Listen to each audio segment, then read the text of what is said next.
그가 제사장에게 화를 낼 때 여호와의 정한 평강 제사장 앞에서 그의 이마에 나병이 생긴지라. 대제사장 아사랴 왕 모든 제사장이 왕의 이마에 나병이 생겼음을 보고 성전에서 급히 쫓아내고 여호와께서 치심으로 왕도 속히 나가니라. 우시야 왕이 죽는 날까지 나병 환자가 되었고 나병 환자가 되매 여호와의 전에서 끊어져 별궁에 살았으므로 그의 아들 요담이 왕궁을 관리하며 백성을 다스렸더라. 우시아의 남은 시종 행적은 아모스의 아들 선지자 이사야가 기록하였더라. 우시야가 그의 조상들과 함께 누우매 그는 나병 환자라 하여 왕들의 묘실에 접한 땅 곧 그의 조상들의 곁에 장사하니라. 그의 아들 요담이 대신하여 왕이 되니라. 할렐루야. 아멘. 이 말씀은 살아계신 하나님의 말씀입니다. 아멘. 우리 살롬 인사를 나눕니다. 살롬. 우리 그 다이언 자매님이 막 놀라시는데 만약에 다니엘이 자매님 집에 제가 똑똑하게 들어가면 우리가 서로 처음 뭐 할까요? 인사하자. 왜 왔어? 왜 왔어도 인사해요. 그러니까 웬만하면 왜 왔어 이렇게 말할 사람이 없죠. 이분은 아마 그러신가 봐. 그래서 성전은 교회는 아버지 집이잖아요. 이렇게 아버지 집에 와서 하나님 내가 왔습니다. 하나님 다이언이가 왔습니다. 또 우리 성도들과 우리 서로 이 예배를 통해서 살롬은 평강이에요. 오늘 이 예배를 통해서 우리 삶은 서로 하나님의 평강을 누립시다 라는 인사예요.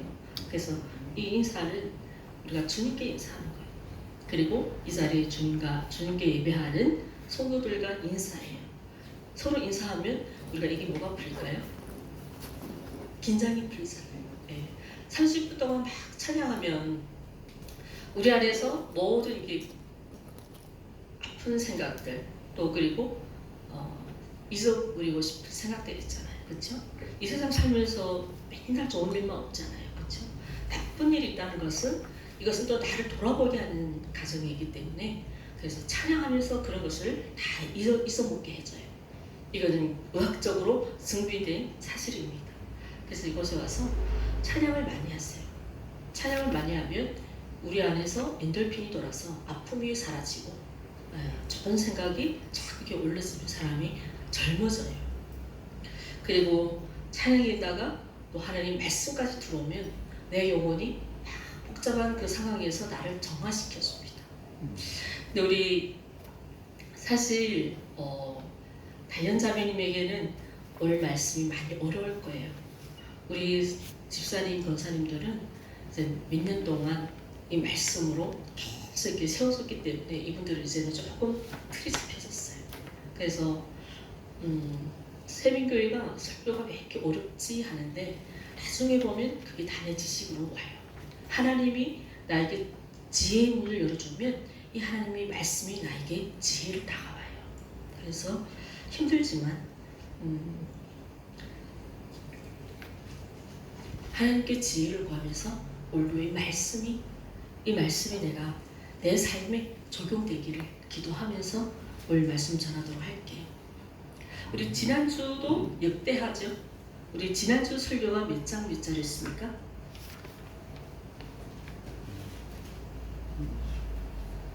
오늘은 몇 장 몇 장입니까? 26장. 오늘 26장. 예. 우리 지난주는 24장, 25장을 23장, 24장을 했고요. 오늘은 25, 26으로 나갈 거예요. 그래서 우리 본문은 26장 16절, 23절까지만 읽었습니다.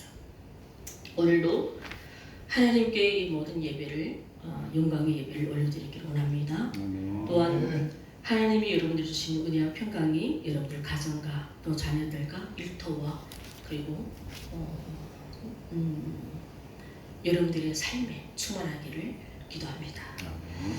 네, 오늘 26장 말씀 25, 26장 말씀 들어갈 텐데 우리 한번 지난주는 말씀이 권사님이 동영상이 조금 끊어졌더라고요. 제가 설교가 길었나 봐요. 설교가 길었나 봐요. 그래서 이제는 서론을 안 들어가려고 해요. 제가 오늘 이게 점점 분량이 늘어져서 줄이고 해도 10장을 넘어요. 그래서 지금 저기다가 넉 장을 빼놨어요. 서론을 빼고 우리 지난주 설교부터 들어가도록 할게요. 여러분 아달랴는 어느 정도 기억을 해야 될 것 같아요. 아달랴는 어떤 사람이 있나요?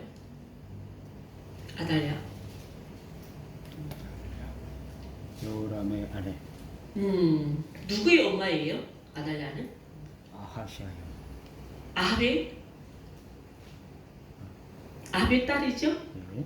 네, 아합의 딸 아달랴고 남편이 누굽니까? 남편이 여호람이죠. 요람. 아들은 여호아스. 우리 여기서부터 들어갈게요. 역대 유다 왕들 중에 유독 여호왕은 이 아달랴 한 명이에요. 기억납니까? 근데 이 아달랴는 아들이 전쟁터에 가서 어이없게 죽었잖아요. 그렇죠? 병문안 갔다가 외사촌 누구예요? 여호람을 병문안 갔다가 전쟁에서 어이없게 죽었습니다. 그리고 이 아달랴가 아들이 죽었는데도 불구하고 장례도 하지 않고 뭐부터 하냐면 왕권 찬탈을 하려고 하나님께서 다윗이라는 사람을 세워서 이 다윗의 후손을 위해서 우리에게 아브라함과 다윗의 자손 예수 그리스도를 우리에게 보내신다고 약속했어요. 그런데 이것을 방해한 사람이 바로 아달랴예요. 아달랴는 여자입니까 남자입니까? 여자예요. 남유다의 역대적으로 여자 왕은 이 아달랴죠. 자, 이렇게 다윗의 가문 후손을 죽이는 이 무서운 학정 가운데서 그 속에서 태어난 요아스의 아들 누구입니까? 요아스죠. 이 요아스를 6년 동안 숨겨줍니다. 근데 너무 신기하죠? 이 아달랴는 다윗 가문의 왕실을 발리려고 죽이려고 그 무서운 학정 가운데 있었다면 그의 딸 누구입니까? 아달랴의 딸? 여호세바죠. 여호세바는 그 조카 요아스를 하나님 성전에서 6년 동안 숨겨줍니다. 그런데 또 이 아하스는 여호세바하고 동복이죠. 동복 형제죠. 그럼에도 불구하고 아하시아예요. 아하시아는 아달랴가 아들을 끼어서 아합의 집의 길로 갔고 여호세바는 반대로 하나님께서 그를 사용하신 도구로 살았다는 것입니다. 그래서 우리가 22장 내용에서 우리가 이 아달랴 그리고 아하시아 그리고 누굽니까? 여호세바, 여호야다는 누구입니까? 여호세바의 남편이죠. 제사장 여호세바. 우리 요거까지는 기본적으로 들어가야 우리가 이 하반절을 들어갑니다. 그리고 23장, 24장이 우리 지난주에 여호야다하고 요아스에 대해서 설교를 우리가 살펴봤는데 서론이 너무 길다 보니까 본문이 좀 희석돼서 지난주 설교가 여러분들이 머리에 남아있는지 모르겠습니다. 자, 우리 지난주는 두 인물을 살펴봤죠. 첫째로 누구 살펴봤습니까? 요아스를 살펴봤죠. 자, 요아스는 이제처럼 고모의 손길에 의해서 겨우겨우 그 아달랴의 손에서 살았습니다. 그가 1살 때 성전에서 6년 동안 살았으니까 지금 몇 살입니까? 7살이죠. 그가 7살에 왕이 됩니다. 7살에 왕이 되다 보니 분별력이 없죠. 7살의 어린 7살 나이가 어떻게 나라 정치를 다스립니까? 그러다 보니까 이 요아스 뒤의 배경이 누구입니까? 여호야다이죠. 자, 여호야다가 그를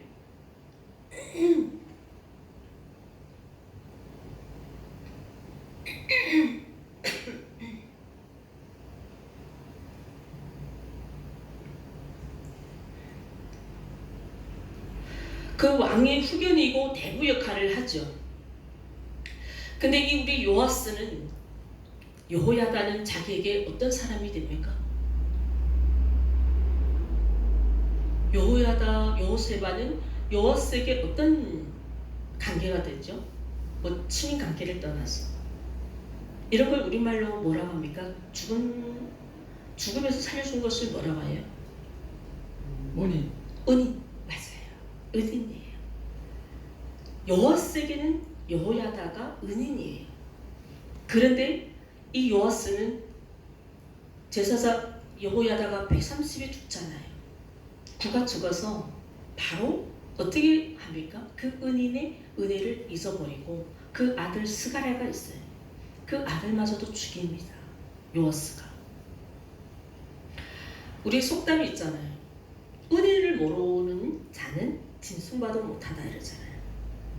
어떻게 자기를 그 죽음의 학정에서 살려준 그 제사장 아들을 죽입니까? 그를 죽인 이유는 뭘까요?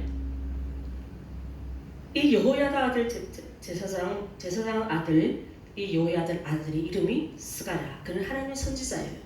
너희들은 우상을 버리고 하나님을 섬기라. 이 말씀 때문에 요아스는 그를 죽였다는 거예요. 말이 됩니까? 결국은 하나님께서 그의 원수를 갚아야 되잖아요. 하나님은 무서운 분이세요. 우리의 원수들을 직접 치시는 분입니다. 맞아요. 아멘. 그래서 스가랴가 죽을 때 하나님께 기도했잖아요. 기억나죠? 그래서 하나님께서 그 스가랴의 원수를 누구를 보내줍니까? 요아스에게. 대적이죠. 이 이스라엘 남유다의 대적이 어느 나라입니까? 성경이 우리 많이 하는데요. 아람. 이 아람은 현재 아라비아잖아요. 자, 이 아람 왕 하사엘을 예루살렘에 올려보냅니다. 그리고 요아스하고 이 남유다하고 아람과의 전쟁이 일어나죠. 23장은 이걸 꼭 기억해야 돼요. 자, 요아스는 왜 죽었습니까? 이 전쟁에서 죽었어요. 왜? 하나님 복수해야 되잖아요. 누굴 복수? 그 은인의 아들을 죽인 그 스가랴를 죽인 이 요아스를 하나님이 그의 적대국 아람을 보내셔서 그 아람 왕의 이 하사엘의 부하들에게 죽임을 당합니다. 그래서 그의 신앙도 어떻게 됩니까? 그는 처음에는 신앙이 좋았잖아요. 여호야다가 살아있을 때 우리 2장하고 18절 말씀 살펴봤잖아요. 그렇죠?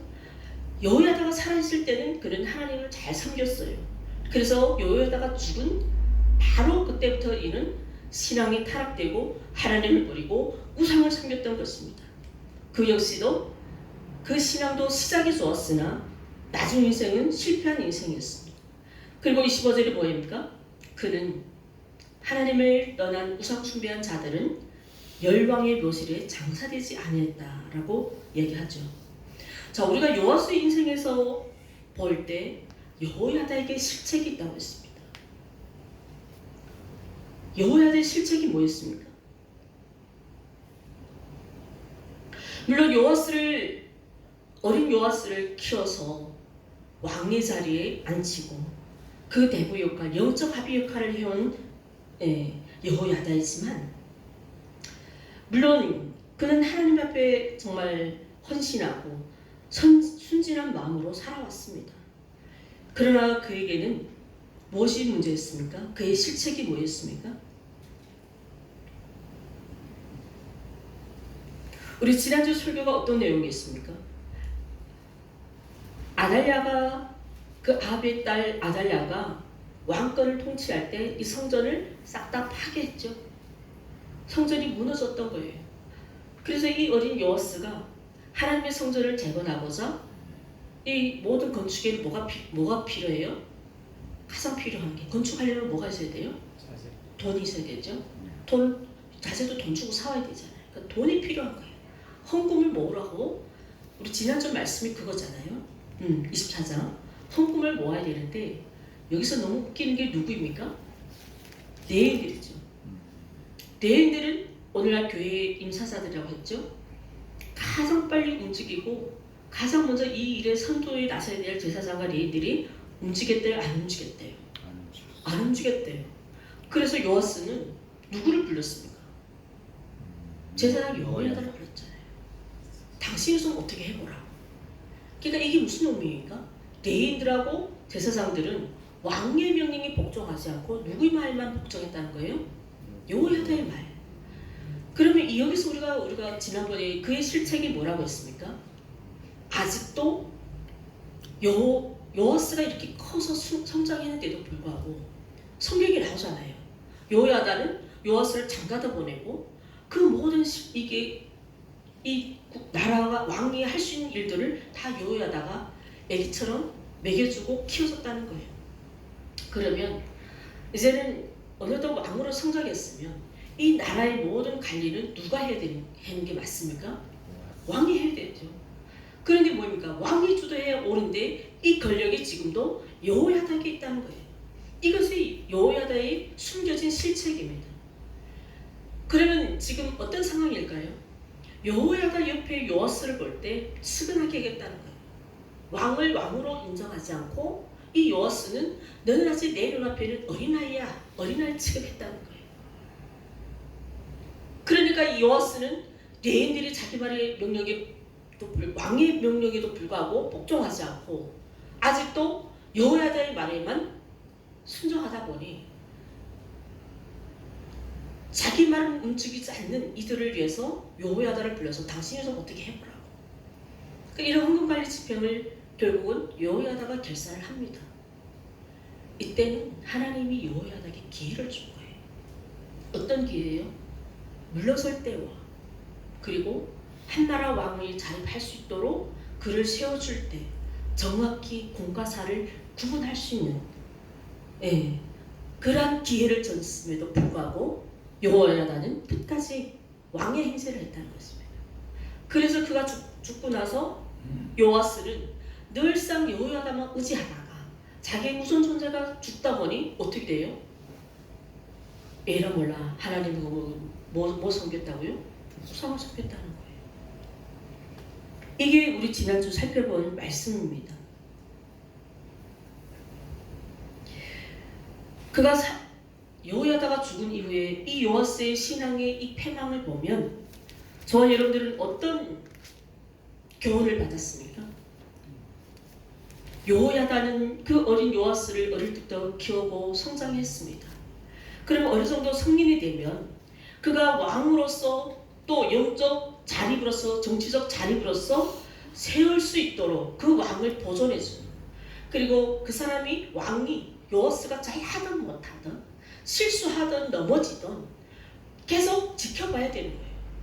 우리 어린이들이 키워보면 아이들이 처음부터 딱 서요. 서다가 넘어지고 서다가 넘어지고 그런데 엄마는 그때까지 어떻게 해요? 업어달라면 안 넘어주잖아요. 왜? 애들 자꾸 평생 업고만 있어봐요. 그 아이가 커서도 설 줄 몰라요. 그런 것처럼 여호야다는 이 요아스를 그렇게 성장할 수 있도록 키워줘야 되는데 다 큰 어른이 되도록 등에다 업고만 있었다는 겁니다.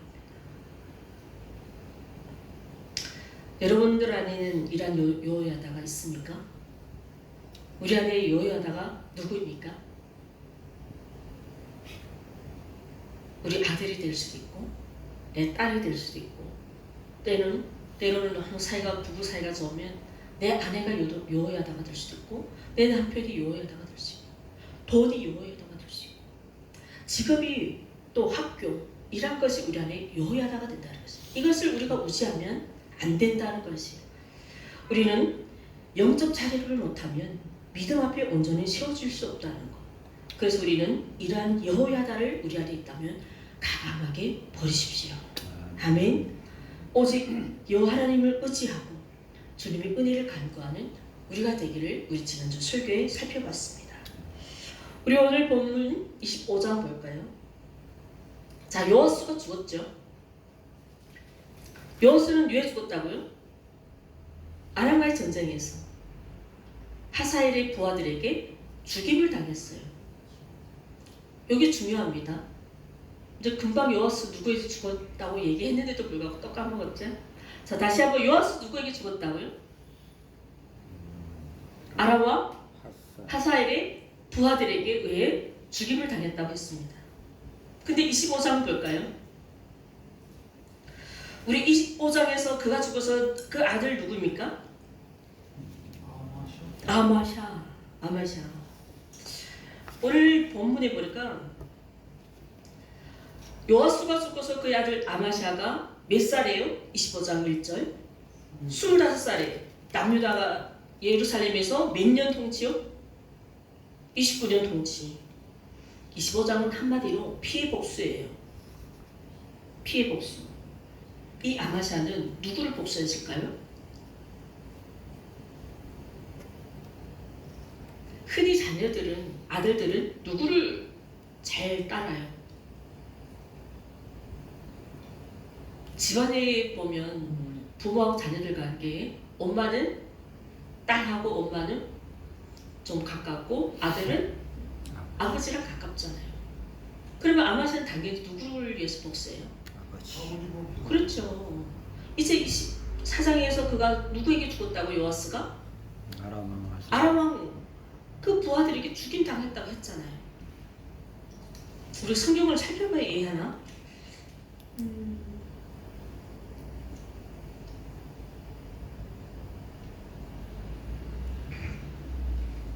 우리 25장 19절부터 25절까지 요아스를 죽인 사람들이 그 아람 왕, 그 아람의 사람들이에요.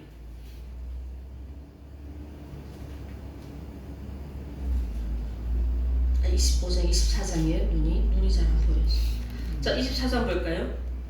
26절 읽을까요? 26절, 24장 26절 시작. 반역한 자들은 암몬 여인 시므아스의 아들 사밧과 모압 여인 시므리스의 아들 요사밧이더라. 누구라고요? 모압하고 모압하고 어디예요? 암몬이잖아요. 네, 이들이 지금 누구를 죽였다고요? 요아스. 그렇죠. 요아스를 죽였다는 거예요. 침상에 있는 요아스를 그가 지금 전쟁에서 부상당했잖아요. 25절에 전쟁에서 부상당해 그가 누워서 어디에 누워서 침대에 누워 있는 것을 지금 반역한 거죠. 반역이 아니죠. 아람 전쟁에서 이 부하들이 요아스를 죽입니다. 자, 이 사람들을 지금 암몬과 모압 사람들이 25장에서 그의 아들 누구요? 아마샤가 피복수를 하는 거예요. 자기 아버지를 죽인 이 모압 암몬 사람들을 싹 다 죽여버려요. 3절 볼까요? 25장 3절. 그의 나라가 굳게 서매 그의 부왕을 죽인 신하들을 죽였다고 했죠. 그런데 4절 볼까요? 자기 아버지를 죽인 살인자들은 그 신하들은 죽였다고 했네요. 근데 4절 볼까요? 그 가족들은 어떻게 했대요? 죽이지는 않았대요. 그럼 딱 아버지까지만, 아버지 죽인 사람들만 죽였다는 거예요. 이유는 뭘까요? 모세율법. 네, 많이 똑똑해졌어요. 내가 설교하는 게 너무 재밌네요. 모세율법 때문에. 신명기 말씀이죠.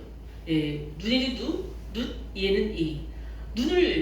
내 눈을 누가 신명기 모세율법에 누가 내 눈을 다쳤어요. 그리고 나는 그 사람 눈만 뺏어가는 거예요. 눈을 뺏겠다고 생명을 죽이지 말라는 거예요. 누가 내 이빨을 불러뜨렸어요. 그리고 나도 똑같이 그 이빨을 가서 네, 그러니까 이 율법이 중요해요. 우리나라 법에도 이걸 시행하고 있잖아요. 한 배를 때렸으면 그 매값을 주잖아요. 맞아요, 안 맞아요? 몰라요? 맞아요. 우리가 어디가 맞을 일이 없겠지만 여러분 어디가 맞았다면 그 매값을 법에다 신청을 받아요. 맞아요, 안 맞아요? 맞아요. 병원 가서도 의사가 눈을 잘못해놨어요. 그러면 병원에서도 나한테 배상금을 내잖아요. 이 모세율법을 지켰다는 거였어요. 그런데 중요한 것은 우리 2절 볼까요? 2절 말씀 시작. 아마샤가 여호와께서 보시기에 정직하게 행하기는 하였으나 온전한 마음으로 행하지 아니하였더라. 무슨 말씀이에요? 하나님 앞에서는 정직하게 행했대요. 그런데 그의 마음이 온전했대요? 온전하지 못했대요? 온전하지 못했다. 말씀대로 하나님의 말씀의 일부분은 시행했지만 그 말씀에 끝까지 순종하지 않았다. 이 말씀이에요. 이해돼요?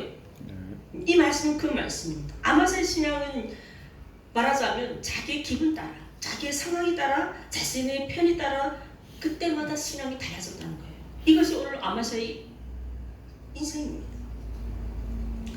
그리고 그를 설명해 준 내용이 5절부터 13절까지인데요. 여기서도 에돔의 전쟁이 있습니다. 근데 이 에돔 전쟁에서 그는 꾼 100달란트를 주고 이스라엘 용병들을 몇만 명을 고용하냐면 10만 명을 고용해요.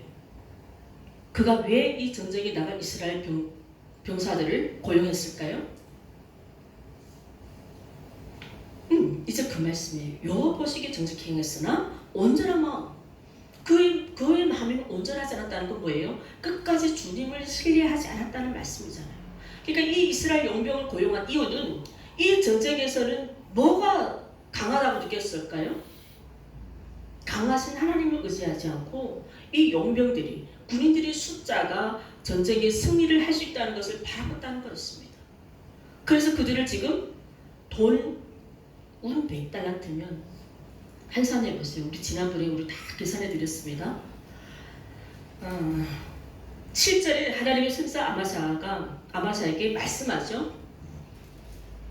너는 하나님은 지금 저 북이스라엘과 함께 하시지 않기 때문에 저들을 돌려보내라 합니다.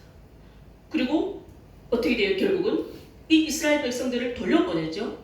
근데 이 고용했던 이스라엘 병사들이 가면서 어떤 일을 합니까? 그냥 안 돌아가죠. 여기까지 왔던 김에 어디를 쳐버립니까? 남유다를 치잖아요. 성읍들을 약탈하고 노락질하잖아요. 결국은 아마샤는 자기가 자기 손으로 자기를 찌른 격이었어요. 결국 북이스라엘 용병들을 10만 명 고용했는데 돈 주고 왜? 이제 어디하고 전쟁이요? 에돔과의 전쟁이 일어났다고 했잖아요. 이 에돔과의 전쟁에 에돔은 많이 이렇게 군사력이 있다 보니 남유다는 유다 지파하고 베냐민 지파 인구가 적잖아요. 40만밖에 안 돼요. 그러니까 북이스라엘 있잖아요. 북이스라엘 가서 지금 이 같이 에돔과 전쟁에 나아갈 수 있을 용사들을 10만 명을 고용합니다. 돈을 주고. 근데 하나님께서 선지자가 이 아마사에게 하나님은 이 북이스라엘과 함께 하시지 않으니까 이 고용한 병사들을 다 돌려보내라고 해요.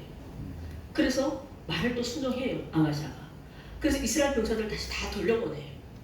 근데 이들이 돌아가다가 곱게 돌아가는 것이 아니라 어떻게 했다고요? 이 남유다 자기들이 팔려가는데 남유다를 강도질해요. 이 사건 이후에 아마샤가 신앙이 어떻게 될까요? 변모돼. 열받아서 이게 근본이에요. 하나님을 떠난 이유가 얼마나 어리석은가 봐요. 그리고 우리 한편으로 이 처음에는 에돔의 전쟁에서 승리를 하죠. 그리고 돌아와서 그 에돔 자손들이 섬겼던 셀 자손이 그 우상을 가지다가 그것을 섬기는 게 바로 이 아마사예요. 그런데 15절 말씀 볼까요? 15절 이 선지자 누구입니까? 하나님 선지자가 아마사에게 어떤 질책을 하죠? 야, 너는 이 전쟁에서 네가 이겼다고 생각하냐? 내가 힘에서 이긴 것이 아니야. 이 전쟁은 하나님께서 이미 너에게 승리를 주시려고 다 작정하신 거다. 근데 너는 지금 이 전쟁이 마치나 네 힘으로 내가 힘이 있어서 내가 능해서 여기서 승리했다고 착각하고 네 마음대로 사는구나. 이런 말씀이에요. 그런데도 아마샤는 이 선지자의 말씀을 무시해버려요. 또다시 북이스라엘과 전쟁을 합니다. 에돔과의 전쟁에서 승리를 하나님 이뤄주셨는데 북이스라엘과 왜 전쟁을 해요? 자기 금방 10만 명을 고용한 이들이 자기 나라를 약탈해버렸으니 열받아서 북이스라엘을 칩니다. 근데 이때 아마샤는 또 누구의 손에 죽을까요? 이거 드라마를 봤으면 너무 재밌는 영화예요. 아니요. 우리 이제 아마샤 아버지 누구예요? 요아스. 네. 이 요아스를 죽인 사람이 누구라고 했어요? 모압, 암몬, 에돔, 이게 다 이스라엘의 적대국들이에요. 맞아요, 안 맞아요? 맞아요. 이스라엘 전쟁에서 아마사를 죽인 사람 누구라고요? 예, 에돔 사람, 암몬 사람, 모압 사람들이에요. 결국은 어떻게 돼요? 이들은 또 피해 복수를 하는 거예요. 그 자녀들이 자기 부모를 죽인 이 아마사를 죽이는 거예요. 그래서 제가 처음에 뭐라고 했습니까? 서로 죽이고 피해 복수라고. 아마사는 요아스를 죽인 그 자들을 죽였는데 그 후손들을 죽였다고요? 안 죽였다고요? 안 죽였다고 했잖아요. 근데 그 후손들이 지금 이스라엘 전쟁이 들어와서 자기 아버지를 죽인 아마사를 죽였다는 거예요. 이해돼요? 25장은 서로 죽이고 죽고 이해됩니까? 우리 칠서 집사님 이해가 안 된 것 같아요. 자, 이렇게 돼요.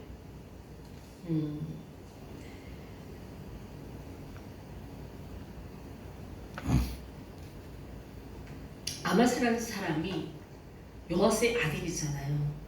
근데 자기 아버지를 죽인 사람들을 복수했어요. 죽여버렸어요. 근데 에돔 전쟁에서 승리를 했어요. 근데 자기가 승리하니까 뭐가 이제 내 안에 뭐가 생겨요? 옥수수. 아니지. 그러니까 이 에돔이라는 나라가 있어요. 그리고 여기는 암몬이라는 나라가 있어요. 근데 아버지를 죽인 나라는 암몬이에요. 근데 에돔, 암몬, 그 다음에 모압, 이게 다 이스라엘의 적대국들이에요. 그러니까 계속 이 적대국들이 이스라엘을 괴롭히는 거예요. 근데 한쪽에서는 지금 에돔이 또 쳐들어와서 전쟁하고 있어요. 근데 이 에돔이 너무 부사들이 많다 보니까 북이스라엘 있잖아요. 북이스라엘 용병들이 10만 명을 고용해서 같이 가자고 하는데 하나님 선지자가 막는 거예요. 하나님이 북이스라엘과 함께하지 않으니까 이들을 돌려보내는 거예요. 그 지금 한쪽에서는 지금 에돔 막 전쟁 상황이에요. 근데 이 고용했던 북이스라엘들 있잖아요. 같은 형제들이잖아요. 이들이 지금 남과 북이 갈라졌잖아요. 우리 한국하고 북한 한 것처럼. 근데 이 북한 사람들이 10만 명을 고용해 왔는데 한국에 와서 싹 다 강탈하고 노력질하고 그 나라의 것을 다 뺏들 가지고 간 거예요.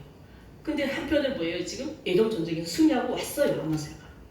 그리고 자기가 고용했던 그 이스라엘 이 용병들이 자기 나라를 어떻게 했다고요? 싹 다 쑥대밭을 만든 거잖아요.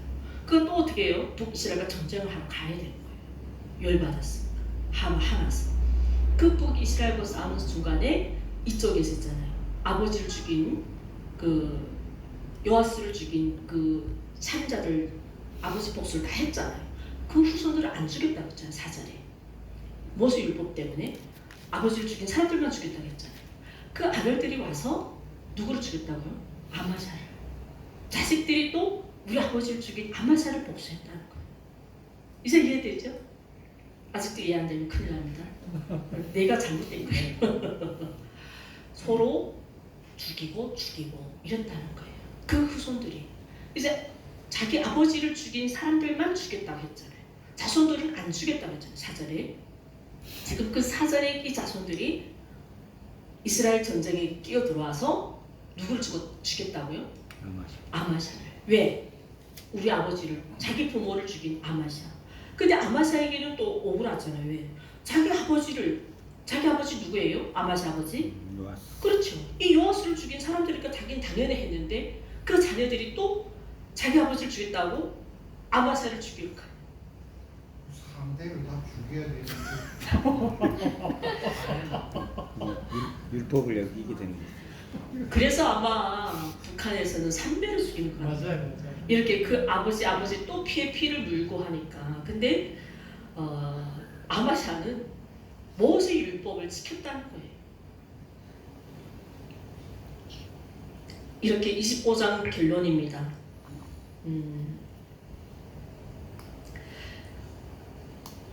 아마샤의 아버지 요아스를 죽인 그 암몬과 모압 자손을 통해서 누구를 심판했습니까? 아마샤. 그렇죠. 또 이 암몬과 모압 후손인 사박과 요사밭이 반역해서 요아스를 죽임으로 요아스에 대한 그 죄의 심판이 이루어졌습니다. 그리고 25장 결론이 뭐입니까? 에돔 족속에 대한 하나님의 심판도 있습니다. 누구죠? 아마샤의 아들이 누구예요? 우시야. 우시야. 그는 남유다 몇 대 왕입니까? 10대 왕입니다. 오늘 또 그 이야기로 연결돼요. 한번 볼까요? 우리 1절 볼까요? 26장 1절.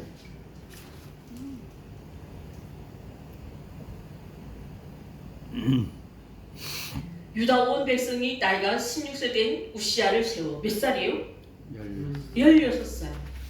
그리고 그가 몇 년까지 다스렸대요?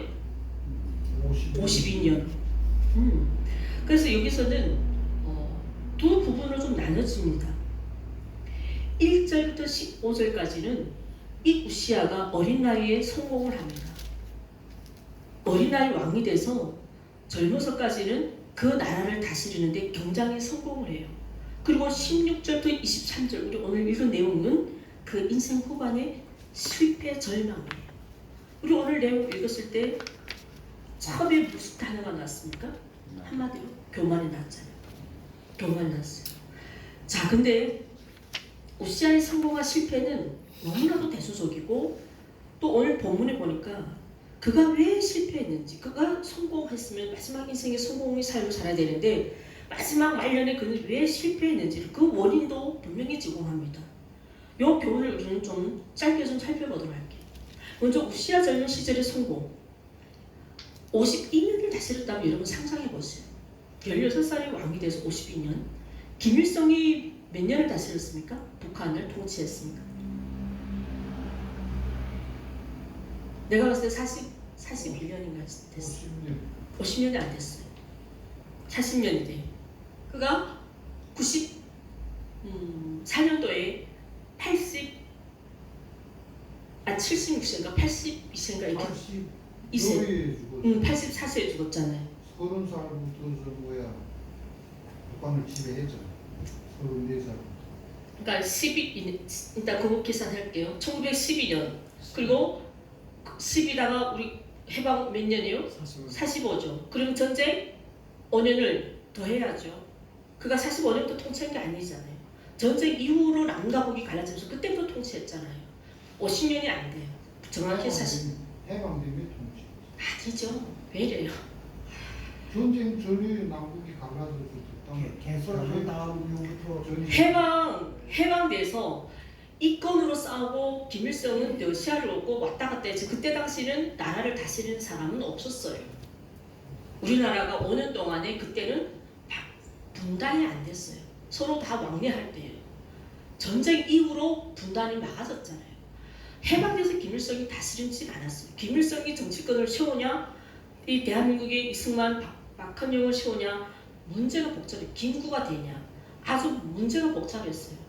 그 이권을 싸움 때문에 김일성이 전쟁을 일으켰고, 그래서 결국은 북한은 김일성이 통치하고 남한은 결국 이승만이 이긴 거잖아요. 김구가 살해된 줄. 김구가 다 될 뻔했는데 김구가 살해되면서 누가 했다고요? 이승만이. 그렇게 된 거예요. 맞아요, 안 맞아요? 자, 52년을 통치했다는 이 사실 자체만으로 그는 절대적인 권력, 대단한 성취를 이뤘다고 볼 수 있죠. 52년 나라를 독재했다면 그는 대단히 오래 한 나라, 남유다를 가장 오래 다스린 왕이에요. 6절 말씀 볼까요? 6절 말씀은 그 인생을 말하죠. 이 블레셋 전쟁에서 블레셋을 싹 다 징벌하고 국방과 농업 정책을 넓히고, 말하자면 우리가 이스라엘의 남과 북이 나라를 주기 전에 나라를 가장 번영시켰던 왕이 누구예요? 우시야. 솔로몬이죠. 네, 다시 이 솔로몬 시대를 번영시킨 게 누구라고요? 우시야. 네, 우시야라는 거예요. 지금은 이 남유다의 대붕의 시대가 왔어요. 그것이 8절 말씀 볼까요? 암몬 사람들이 우시야에게 조공을 바친대요. 그 암몬, 에돔, 모압 이 사람들 다 유다의 뭐라고요? 적대국들이. 그 전에는 이 적대국들과 계속 전쟁했지만 우시야의 시대 와서는 이들이 다시 한번 이 조공을 마치고, 그리고 이들이 우시야 이름이 어디까지 펼쳐졌대요? 금방까지. 자, 애굽 변방까지 아주 정말 땅끝까지 주변국들은 정복하고 조공을 받고 그동안 남유다에 무너졌던 그 국가의 명예, 국격이 다시 세워졌다는 것입니다. 그러면 이것을 우리는 우시아의 성공이라고 볼 수 있죠. 9절 말씀 볼까요? 9절 말씀 그가 가장 좋아한 것이 뭡니까? 나라 안보, 또 경제를 성공했고 이루 세워졌고 왕들이 가장 나라를 다스릴 때 백성들이 가장 칭호를 받는 게 뭡니까? 어느 나라에서 지금은 우리가 산업화, 공업화로 발전했지만 이때 당시에는 무슨 문화예요? 농업 문화잖아요. 이 농업 문화에서 농업을 이끌어간다는 것은 가장 왕이 일을 잘했다는 사람이에요. 그건 성공한 지도자예요. 맞아요, 안 맞아요? 가장 중요한 그 농업을 일으키고 자신이 몸소 이 농업에서 하라는 게 아니라 자신이 어떻게 했다고요? 왕이 직접 솔선수범으로 농사를 지었다는 것이에요. 9절 말씀 하반절에 볼까? 산과 좋은 밭에 농부와 포도원을 다스리는 자들을 두었으니 농사를 좋아함이었더라. 그는 이렇게 농사를 좋아했다는 자기 왕을 일단 그 이미지를 내려놓고 왕이 직접 농장을 찾아서 농군들과 함께 어떻게 했다고요? 농사에 대해서 연구하고 농사를 짓고 자기가 직접 거들었다는 거예요. 그러니 농군들이 왕이 이렇게 열심히 하는데 자기들은 뭐예요? 힘이 안 나겠어요? 네, 아주 그냥 우리나라 대한민국 처음에 새마을운동과 같은 그러한 부흥의 역사가 감성된 걸 이뤘다는 것이에요. 그의 업적은 이렇게 국가를 강력하게 지키고 군대를 양성. 자, 군대를 볼까요? 12절 볼까요? 족장의 총수가 2,600. 모든 큰 용사란 건 뭡니까? 훈련된 사람이에요. 그냥 뭐 20세부터 무조건 북한처럼 남자들은 다 군인에 끌려가는 것이 아니라 이 큰 용사라는 것은 전쟁에서 어떤 전쟁에서도 싸워서 이길 만한 용사예요. 그 지휘 아래에서 군대가 몇 명이요? 30만 7,500명. 14절에 각종 무기와 병기 모든 싸움에서도 융통했대요. 이 결과를 15절에서 어떻게 말씀합니까? 그의 이름이 또다시 멀리 퍼지고 그의 기이한 도심이 하나님의 기이한 도심을 얻어서 그가 강성하여졌다는 거예요. 다시 말하자면 우시아가 지금까지 이 나라를 강성되고 하고 이 나라를 또다시 번영시킨 솔로몬 시대를 다시 이렇게 세웠던 이유는 뭐라고요? 누가? 하나님의 뭐요? 좀 대답해 주세요. 성경 보고 어떤 도우심이요? 정확하게 오늘 말씀 나오잖아요. 형통. 하나님의 기이한 도우심이 안 나와요? 15절에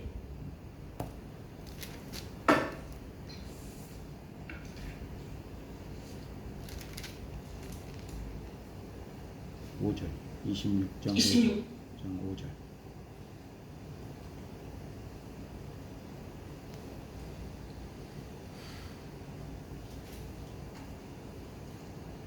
아 7절은 하나님이 그를 더해서 참 형통. 하나님만. 내가 적어놨는데 쓰다 보면 자꾸 이렇게 저를 놓쳐요. 자, 이게 몇 절이 나오냐면 자, 볼까요? 우리 4절 볼까요? 4절 26장 4절 볼게요. 시작. 우시아가 그의 아버지 아마사의 모든 행위대로 여호와 보시기에 정직하게 행하며 또 하나님의 묵시를 밝히 아는 스가랴가 사는 날에 하나님을 찾았고 그가 여호와를 찾을 동안은 하나님이 그를 어떻게 해요? 형통하게 했다.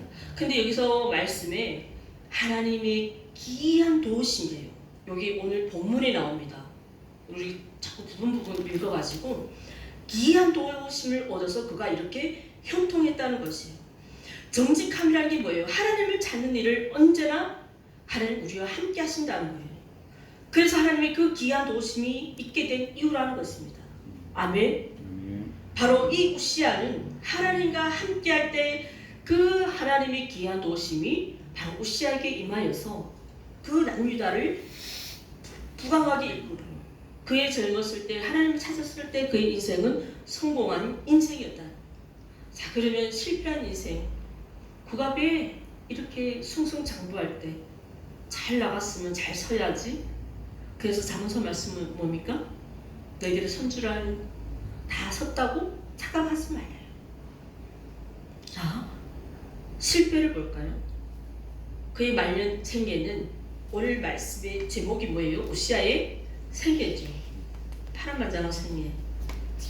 참 반대로 됐으면 처음에 실패하고 마지막에 성공해야 되는데 그도 처음은 좋았지만 결국은 이 왕들, 남유다 왕들을 하나같이 보면 다 처음은 잘 되는데 마지막에 다 어떻게 돼요?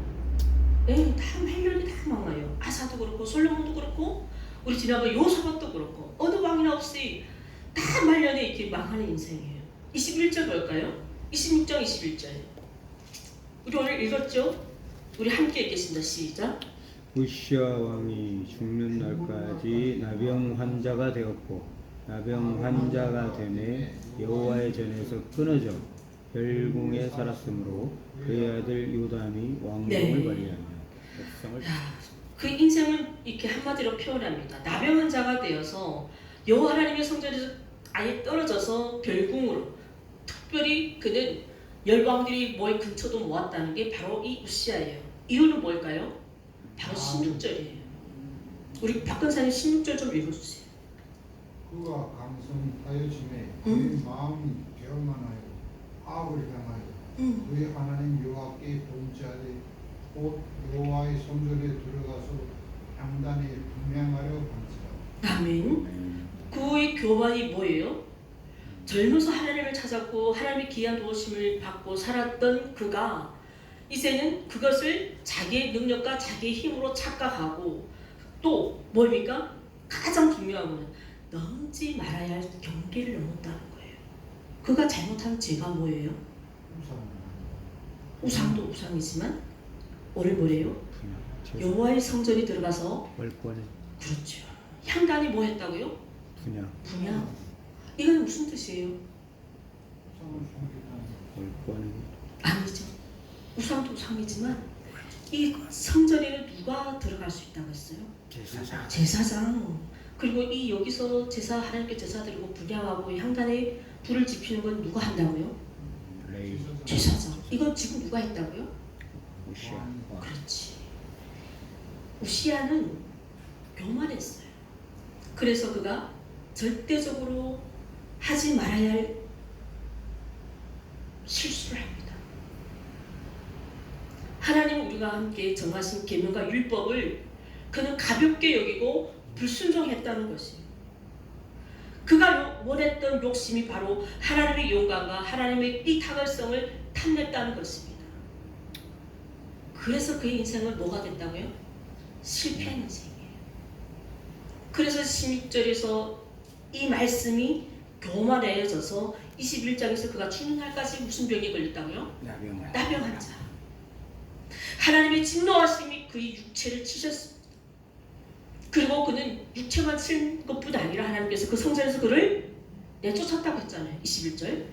또 왕으로서의 모든 특권을 행사할 수 없고 비극적인 그런 상태에서 격리당하죠. 옛날에 이 나병 환자들은 나병이란 게 무슨 병이에요? 문둥병. 문둥병, 살이 썩는 병이에요. 그래서 이건 무조건 옆에만 가도 전염이 와요. 격리돼야 돼요. 아주 이 나병 환자들은 저기 성읍 위에다 갖다 놓고 엄청난 거리가 떨어져 있는 곳에서 격리당해요. 그는 왕으로서 그 시체도 왕들이 뭐 있잖아요. 자기 열 왕들, 조상들이 뭐에 묻히지 못하고 어디에 장사했다고요? 오늘 본문에? 요시의 캡테. 그렇죠. 이게 결론낼게요. 교만이 이렇습니다. 그가 교만해지니까 하나님의 그 기이하신 일들을 몰라보고 그는 정말 탐내지 말아야 할 것을 탐냈다는 거죠. 제사장이 할 수 있는 일은 제사장이 할 수 있도록 믿고 맡겨져야 될 상황인데도 불구하고 그는 이것을 탐욕으로 죄를 범했다는 것입니다. 어쩌면 남유다의 최고의 정승기를 이끌어왔던 그 자신이 이제는 자기가 뭐든지 해도 된다는 이런 착각이 있었다는 거예요. 그래서 많은 사람들이 존경을 받을수록 수함을 받을수록 사람들은 타락이 돼요. 조심해야 돼요. 그거는 내 인생의 위기가 돼요. 만약에 우리 하나님께서 정권사님께 그 사업의 축복을 주셔서 정말 그 정성기 시대를 살아간다면 그것은 우리 정권사님이 유명해서 잘나서가 아니라 하나님의 귀한 도우심이 있어서 그때는 정말 내 인생에 하나님을 위한 이 예배재단을 떠나는 것이 내 인생의 최고의 위기라는 것이에요. 아멘. 어떠한 상황에서도 이 하나님 앞에 우리는 떠나지 말아야 됩니다. 그를 만류했죠. 왕에게 그에게 이 제사장 건의는 절대로 왕이 하면 안 됩니다. 이 제사장 건의는 누구요? 누구의 자손들이요? 레위 그리고 제사장. 아론의 자손들이죠. 제사장들은 하나님께서 모세 아론에게 통해서 제사장들은 다 누구의 자손들이요? 아론의 자손들이 다 제사장들을 이끌어 왔잖아요. 그렇죠? 자, 오늘 우리에게 주는 교훈입니다. 저와 여러분들은 정말 우리 안에 알게 모르게 나는 이 왕이 봤을 때 자기 자신이 하나님 앞에 이 죄를 범하는 것을 죄인 줄을 몰랐던 것 같아요. 항상 자기가 잘 나가니까 잘 세워지니까 마음이 교만해져서 자신이 해야 할 일들을 절제를 못해서 하나님의 영역을 침범하고 결국은 그 인생의 마지막 실패와 좌절을 느끼잖아요. 그도 시작이 좋고 오랫동안 권력을 행사했음에도 불구하고 그의 인생의 마지막은 나병으로 이 세상과 분리돼서 영원히 인류에 미치지 못하는 그런 슬픈 인생을 살았다는 것입니다. 어떻습니까? 우시아의 인생이 오늘 우리에게도 아주 명확한 경고와 교훈을 주지 않습니까? 아멘. 우리 수영 집사님, 오늘 본문이 우시아를 통해서 우리에게 주는 명확한 경고와 교훈이 무엇입니까? 한만 단어로 표현한다면 우리 뭘로 표현했으면 좋을까요? 변하지 말라. 우리 이제 성공과 실패를 봤어요. 그는 시작이 좋았지만 다수는 안 좋았죠. 그 인생 말년이 뭐가 있어요? 패망이 있잖아요. 그러면 선종이잖아요. 선종이란 게 무슨 뜻입니까? 인생은 아름다운 끝맺음이라는 거예요. 저와 여러분들의 인생도 정말 아름다운 끝맺음이 있었으면 좋겠습니다. 역대 왕들을 보면 처음은 다 수웠어요. 여호와서도 봐요. 여호야다가 있을 때는 죄를 짓지 않았지만 여호야다가 죽으니까 바로 우상을 섬기고, 또 아마샤도 봐요. 잘 될 때는 하나님의 기이하심을 까먹고 자기의 교만으로 하나님의 이 제사장, 이 성전에서 제사장이 할 수 있는, 제사장만이 할 수 있는 이 분량을 자기가 분량을 한다는 거. 결국은 어떻게 됩니까? 하나님께서 그 인생을 버리셔서 그는 성전에서 쫓겨나서 인류에서 분리돼서 격리돼서 나병으로 그 인생을 종말을 맞았다는 것입니다. 오늘 이 우시아를 통해 저와 여러분들의 인생에도 우리는 마음이 교만하지 말고 끝까지 우리는 이 지긋지긋한 마음으로, 할렐루야, 아멘. 이 초심을 잃지 말고 이 초심으로 주님 앞에 나가길 원합니다. 아멘. 저도 역시 마찬가지예요. 저도 이 안에 날마다 주님, 그 주님의 십자가의 나를 못 받고 정말 초심, 나를 죽음의 그 생명에서 살려주신 그 하나님 앞에, 하나님 그 사명을 해서 내가 이 생명을 주님께 바치겠습니다. 이 믿음의 고백이 사실 지난주 서약이 그 서약이었잖아요. 하나님, 이 약속을 내가 정말 끝까지 잘 지키게 해주세요. 지키겠습니다. 도와주세요. 여러분들도 어떻습니까? 여러분의 인생도 이 선종의 아름다운 끝맺음을 맺자면 여러분들이 가지고 있는 생각, 여러분들 안에 있는 그러한 어리석은 생각들을 다 내려놓고 우리 마음에 겸손히 주님을 잘 섬겨서 아름다운 신앙의 비를 거두시기를 주님의 이름으로 간절히 축원합니다. 아멘. 기도하겠습니다. 사랑하는 하나님 아버지, 오늘까지 우리가 또 우리와 함께 하시며 하나님의 기이한 도우심으로 우리의 인생들을 이곳까지 인도해 주신 은혜를 감사드립니다. 이 모든 것이 다 내가 된 것이 아니요 하나님의 은혜라는 이 고백이 오늘 이 시간 주님 앞에 우리의 믿음의 고백, 우리의 믿음의 결단이 되기를 원하옵니다.